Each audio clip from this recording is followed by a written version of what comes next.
मैं 12 रबीउल अव्वल को मानता हूं लेकिन मनाता नहीं, इसलिए कि मेरे नबी 12 को पैदा नहीं हुए। जाओ, मेरा चैलेंज है दुनिया को, नहीं पैदा हुए 12 को। हां, मेरे नबी 12 को फौत हुए। अगर कोई मां का लाल कहता है मैं गलत कह रहा हूं, आइए मेरा सर कलम कर दो। हुजूर की 12 रबीउल अव्वल की वफात का दिन है। मुनकिरीन मिलाद ने रसूलुल्लाह सल्लल्लाहु अलैहि वसल्लम की वफ़ात को 12 रबीउल अव्वल मशहूर कर रखा है कि आका अलैहिस्सलाम की वफ़ात 12 को हुई है। हालांकि अगर इंसाफ की नज़र से देखा जाए तो किसी सूरत भी हुज़ूर अलैहिस्सलातु वस्सलाम की वफ़ात 12 रबीउल अव्वल को नहीं बनती। आप हिसाब लगाकर देख लें, बिल इजमा साबित है कि रसूलुल्लाह सल्लल्लाहु अलैहि वसल्लम ने आखिरी हज हज्जतुल विदा जो 9 ज़िलहज को वक़ू पज़ीर हुआ, बिल इत्तेफाक जुमा का दिन था। उसके बाद वो ज़िलहज गुज़रा, मुहर्रम और सफ़र और रबीउल अव्वल शरीफ के आगाज़ में हुज़ूर अलैहिस्सलाम का विसाल हुआ। और ये भी हदीस से साबित है सही बुखारी में कि आका अलैहिस्सलाम का विसाल पीर के दिन हुआ, लेकिन तारीख़ वहाँ नहीं है। ये तारीख़ 12 रबीउल अव्वल ख़ुद से इन्होंने मशहूर कर रखी है मिलाद से रोकने के लिए। आप जुल्म की इंतहा देखें कि हुज़ूर अलैहिस्सलाम ने हज मुबारक जो फरमाया जुमा के दिन था, अब उसके बाद 3 महीने ज़िलहज गुज़रा, मुहर्रम गुज़रा, सफ़र गुज़रा। अब तीनों अगर 30-30 के लिए जाएं या तीनों 29 के लिए जाएं या 2 29 के एक 30 का या 2 30 के एक 29 का किया जाए, किसी सूरत भी पीर 12 रबीउल अव्वल को नहीं बनती। आप हिसाब लगा लें, जितना टिल लगा सकते हैं लगा लें, क़यामत तक के लिए आप ये साबित कर दें कि हुज़ूर का विसाल 12 रबीउल अव्वल को हुआ और दिन पीर का था। यही बात आला हज़रत ने फतावा रिज़विया जिल्द नंबर 26 सफ़ा नंबर 418 के ऊपर और 19 के ऊपर लिखी। फरमाते हैं, जब ज़िलहिज्जा 10 हिजरी की 29 रोज़ पंजशंबा थी तो रबीउल अव्वल 11 हिजरी की 12 किसी तरह रोज़े दोशंबा नहीं आती। किसी सूरत भी पीर को 12 रबीउल अव्वल नहीं आती। आगे वो सूरतें बताते हैं, अगर ज़िलहज्जा, मुहर्रम, सफ़र तीनों महीने 30 के लिए जाएं तो यकम रबीउल अव्वल रोज़े 4 शंबा होता है और पीर 6 रबीउल अव्वल को बनती है और 13 को बनती है, 12 को नहीं बनती। और अगर तीनों 29 के लें तो यकम रबीउल अव्वल यकशंबा पड़ता है और पीर की दूसरी और 9वीं, यानी फिर पीर बनता है 2 रबीउल अव्वल को और 9 रबीउल अव्वल को, 12 फिर भी नहीं बनता। और अगर उनमें कोई सा एक नाकिस यानी 29 का और बाकी 2 कामिल लीजिए यानी 30 के, तो पहली से शंबा की 8वीं 15वीं, फिर 8 रबीउल अव्वल पीर और 15 रबीउल अव्वल को पीर बनता है।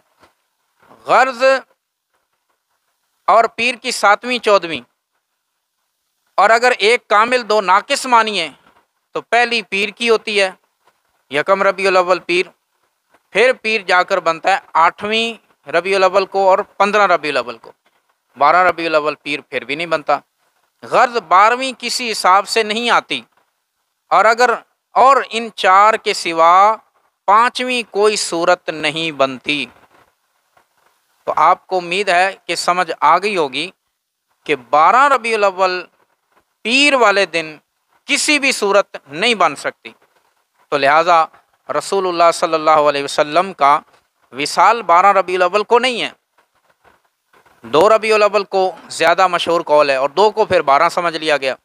ये बात आला हज़रत ने फरमाई है फतावा रिज़विया के अंदर, ये फतावा रिज़विया। और उसके बाद यही बात मौलाना अशरफ अली थानवी जो देवबंद के मशहूर आलिम है, और देवबंद के ये आलिम साहब कह रहे थे कि हुज़ूर अलैहिस्सलाम का विसाल 12 रबीउल अव्वल को है।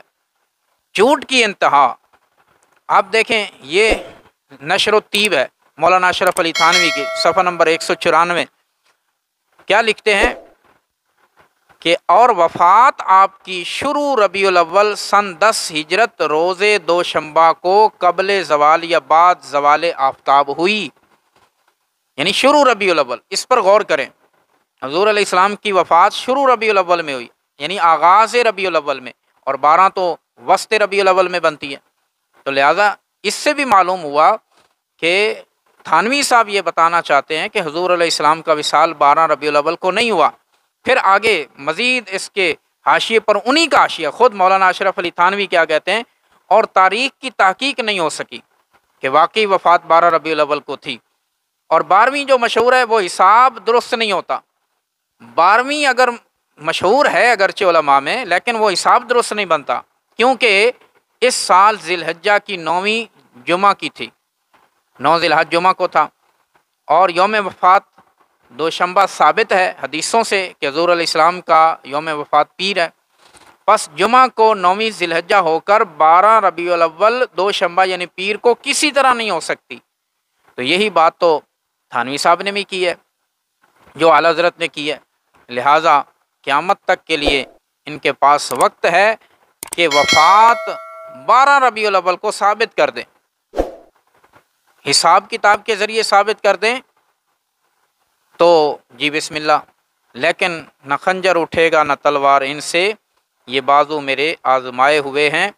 ख़ुद इनकी अपनी तहकीक से ये बात साबित हो गई कि हुज़ूर अलैहिस्सलाम की वफ़ात 12 रबीउल अव्वल को नहीं है, बल्कि उलमाए देवबंद ने तो लिखा है कि रसूलुल्लाह सल्लल्लाहु अलैहि वसल्लम की वफ़ात 2 रबीउल अव्वल को हुई है, और जो मुअर्रिखीन ने और सीरत निगारों ने ये 12 रबीउल अव्वल लिखा है अपनी किताबों के अंदर, वो तसामो और गलती है। हकीकत में 2 था और 2 को 12 समझ लिया गया, ये उनकी तहकीक है।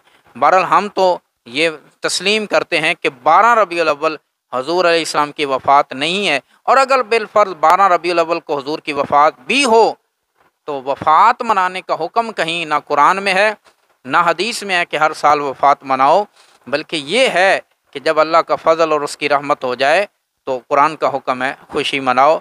और हम अल्हम्दुलिल्लाह उसी फ़ज़ल और रहमत के मिलने पर खुशी करते हैं, क्योंकि हुज़ूर अलैहिस्सलाम ने अपनी वफ़ात के बारे फरमा दिया, हयाती खैरुल लकुम व ममाती खैरुल लकुम, जिस तरह मेरी ज़िंदगी तुम्हारे लिए बेहतर है, मेरी वफ़ात भी तुम्हारे लिए खैर और बेहतर है।